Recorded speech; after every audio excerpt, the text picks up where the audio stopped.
आज के टाइम पर जिन लोगों की सैलरी काफी ज्यादा कम होती है वो लोग यही सोच के इन्वेस्टिंग नहीं करते कि हमारी सैलरी तो सिर्फ इतनी ही आती है कि हमारा गुजारा चल पाता है। लेकिन मैं आपको बता दूं कि गुजारा आपका उससे कम में भी हो जाएगा अगर आप आदत डाल लोगे। लेकिन अगर आप पैसे इन्वेस्ट करना चालू करोगे उतने ही पैसे में तो हो सकता है कि आने वाले टाइम में फ्यूचर में जो आपके गोल्स हैं वो पूरे हो जाएं। आज इस वीडियो में मैं आपको बताऊंगी 2024 के कुछ ऐसे इन्वेस्टिंग आइडियाज जिनसे आप कम सैलरी में भी कम पैसों में निवेश कर सकते हैं। तो इस वीडियो को एंड तक देखना, बिल्कुल स्किप मत करना। और अगर अभी तक हमारे चैनल को सब्सक्राइब नहीं किया तो सबसे पहले सब्सक्राइब करें, बेल आइकन प्रेस करें। तो आप जैसा कि मैंने आपको बताया कि लोग यही सोच के इन्वेस्टिंग नहीं करते कि उनके पास तो सैलरी कम है, उनके पास तो सिर्फ इतने ही पैसे आ रहे हैं कि वो बिजली का, खाने पीने का दे सकते हैं, तो आप उसमें से थोड़े पैसे निवेश के लिए भी निकाल सकते हैं। और आज के टाइम पर हर किसी के अपने अपने गोल्स होते हैं कि उन्हें पैसा सेव करके एक आईफोन लेना है, या फिर किसी की शादी करनी है, या फिर एक अच्छा खुद का घर लेना है। सबके अलग अलग गोल्स होते हैं और उसी के अकॉर्डिंग वो सब अपनी सैलरी में से निवेश करते हैं। तो सबसे पहला तो पॉइंट यहाँ पर यही आता है कि अगर आप इन्वेस्टिंग करना चाहते हैं और आप अपने पैसे सेव करना चाहते हैं तो उसके लिए आपके पास एक गोल होना चाहिए। आपको पता होना चाहिए कि बाद में वो पैसे आपके किस काम आने वाले हैं। फॉर एग्जाम्पल, अगर आपको फॉरेन की ट्रिप घूमने जाना है या फिर जैसा कि मैंने आपको बताया आईफोन खरीदना है, तो उतने पैसे आपको जमा करने हैं और एक टारगेट रखिए कि आपको इतने महीने के अंदर इतना पैसा तो सेव करना ही करना है। इसके अलावा अपनी प्रायोरिटी के अकॉर्डिंग ही आपको निवेश करने के लिए चूज भी करना है कि कौन सी जगह हमें इन्वेस्ट करना चाहिए जिसके बाद उतने टाइम में हमारा इतना पैसा जमा हो जाए। दूसरा पॉइंट ये भी है कि रिस्क एपेटाइट आपका कितना है, आप कितनी रिस्क झेल सकते हो। आपको शॉर्ट टर्म इन्वेस्ट करना चाहिए या फिर लॉन्ग टर्म इन्वेस्ट करना चाहिए, ये आपके ऊपर डिपेंड करता है और आपके गोल्स के ऊपर डिपेंड करता है। तो ये भी आपको नोटिस करना है। तो सबसे पॉपुलर मैं आपको इन्वेस्टेड ऑप्शंस के बारे में बताने वाली हूं और शुरुआत करते हैं हम सबसे पहले ऑप्शन से, रिकरिंग डिपॉजिट यानी कि आरडी। इसमें आप इजीली अपना पैसा निवेश कर सकते हैं। इसके अलावा लिक्विडिटी काफी अच्छी रहती है, आप जब चाहें इसमें से पैसा निकाल भी सकते हैं। इसके लिए आपको पोस्ट ऑफिस जाना है या बैंक में जाना है, कहीं भी आप आरडी ओपन करा सकते हैं और इसमें इंटरेस्ट रेट 5 से 6% का मिल जाता है। अगर आप थोड़ा छोटा मोटा अमाउंट इसमें जमा करते हैं तो वो धीरे धीरे करके हो सकता है लॉन्ग टर्म के लिए अगर आप इसमें पैसा इन्वेस्ट करते हैं तो वो पैसा आपको बाद में काफी अच्छा रिटर्न प्रोवाइड करा सकता है। तो यहाँ ये सोचना बिल्कुल बंद कर दीजिए कि हमारी सैलरी कम है या हमारा निवेश का अमाउंट काफी कम है जिससे हमें रिटर्न अच्छे नहीं मिल पाएंगे। तो काफी ऑप्शंस रहते हैं, बस आपको खोजने की जरूरत है, आपको कई सारे ऑप्शंस उसमें मिल जाएंगे।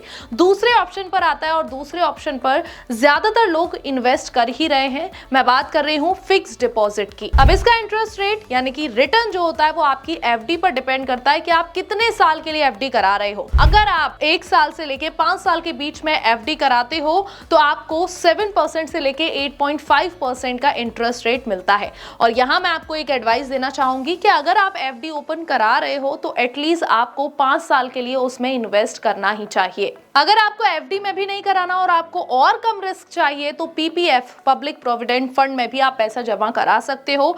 इसमें आप 500 रुपए से भी शुरुआत कर सकते हो निवेश की। अब अगर आप पीपीएफ अकाउंट ओपन करा रहे हैं तो आप उसमें पैसा डाल के भूल जाइए करीब 15 सालों के लिए, क्योंकि आप उसमें से 15 साल के लिए पैसा नहीं निकाल सकते। आप 7 साल होने पर कुछ अमाउंट निकाल सकते हैं, लेकिन 15 साल तक अगर आप इन्वेस्ट करते हैं तो उसमें रिटर्न आपको काफी ज्यादा अच्छा मिलेगा। इसके अलावा अगर आप एक साथ पैसा जमा नहीं कर पा रहे हैं तो आप हर महीने कुछ कुछ अमाउंट जमा करते रहिए और वो आपके ऊपर डिपेंड करता है कि आप कितना अमाउंट जो है वो इन्वेस्ट कर रहे हो। इसके अलावा आप बैंक्स में जाके भी इसके बारे में पता कर सकते हो, बैंक्स में भी इसमें निवेश चालू कर सकते हो, पोस्ट ऑफिस जाके भी पीपीएफ में इन्वेस्ट कर सकते हो। तो आप जहां भी रहते हो वहां आसपास के बैंक या फिर पोस्ट ऑफिस में जाके आप पता कर सकते हो कि उसका इंटरेस्ट रेट कितना चल रहा है, किस हिसाब से आपको निवेश करना है, कितने सालों तक रहेगा और 7 साल के बाद आप कितना अमाउंट निकाल सकते हो। ये सारी जानकारी आपको इजीली बैंक में मिल जाएगी। और अगर अभी के इंटरेस्ट रेट की बात करें तो आपका पीपीएफ में करीब 7.1% का इंटरेस्ट रेट चल रहा है। देखा जाए तो ये एफडी जितना तो नहीं है, 8.5% तो इसमें नहीं मिल रहा है, लेकिन हो सकता है अगर आप इसमें लॉन्ग टर्म के लिए इन्वेस्ट करते हैं तो ये जो इंटरेस्ट रेट है उससे आगे इंटरेस्ट रेट अच्छा मिल जाए और हाई रिटर्न्स आपको मिल जाए। अब जो ऑप्शन मैं आपके साथ शेयर करने वाली हूँ वो ऑप्शन ऑलमोस्ट उसमें सभी इन्वेस्ट कर रहे होंगे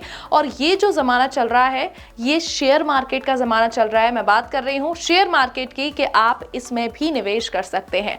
और ऐसा नहीं है कि शेयर मार्केट में आपको नॉलेज नहीं है तो आप इन्वेस्ट नहीं कर सकते, नहीं, कई और ऑप्शंस भी ऐसे होते हैं जहां पर आप निवेश कर सकते हैं, जैसे कि म्यूचुअल फंड हो गए या फिर स्टॉक में इन्वेस्ट करना हो गया। अब यहाँ पर एक कंफ्यूजन ये भी रहती है कि कौन से स्टॉक में पैसा लगाना चाहिए, कहीं हमारा पैसा डूब ना जाए एक ही दिन में।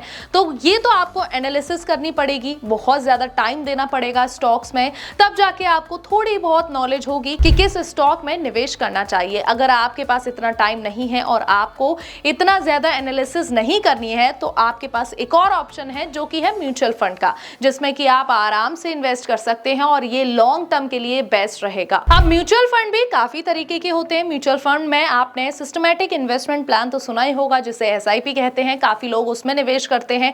इसके अलावा म्यूचुअल फंड में रियल एस्टेट में भी लोग इन्वेस्ट करते हैं, गोल्ड में भी लोग इन्वेस्ट करते हैं, या फिर शेयर्स में भी लोग इन्वेस्ट करते हैं। ये आपके ऊपर डिपेंड करता है कि कहां आप इन्वेस्ट करना चाहते हो और आपकी रिस्क एपिटाइट कितनी है। तो अगर आप म्यूचुअल फंड में इन्वेस्ट कर रहे हैं तो देख के ही चूज करें। इसके अलावा आप रियल एस्टेट में भी इन्वेस्ट कर सकते हैं, और रियल एस्टेट में भी रेजिडेंशियल और कॉमर्शियल दो तरीके की रियल एस्टेट्स होते हैं जिसमें लोग इन्वेस्ट करते हैं। अब अगर आप किसी इन्वेस्टमेंट पर्पस से देख रहे हो तो कॉमर्शियल में ही इन्वेस्ट करो। मान लीजिए कहीं नया मॉल ओपन हुआ है, वहां पर एक कॉमर्शियल प्रॉपर्टी यानी कि एक जगह ले लो जिसमें कि आप शॉप भी ओपन कर सकते हैं और अच्छी खासी महीने की इनकम वहां से ले सकते हैं, और उस पैसे को आप कहीं और भी इन्वेस्ट कर सकते हैं। तो यहाँ पर आपकी दो चीजें निकल कर आ गई। ये पहला ये है कि जिन पैसों से आप उस प्रॉपर्टी को खरीद रहे हो, मान लीजिए आपने लोन पर पैसा ले लिया और आप वो प्रॉपर्टी खरीद रहे हो, तो आप उस प्रॉपर्टी को उठा दो। मान लीजिए आपने दुकान ले ली, जैसा कि मैंने आपको बताया, अब जो पैसा आता रहेगा उससे आप अपना लोन चुकाते रहो। तो ये बहुत अच्छा आइडिया है जिससे आप ग्रैब कर सकते हो और आराम से रियल एस्टेट में इन्वेस्ट कर सकते हो। अब एक और चीज मैं आपको बताना चाहूंगी, अगर आपके पास कोई भी प्रॉपर्टी खाली पड़ी है तो उस प्रॉपर्टी का फायदा उठाइए,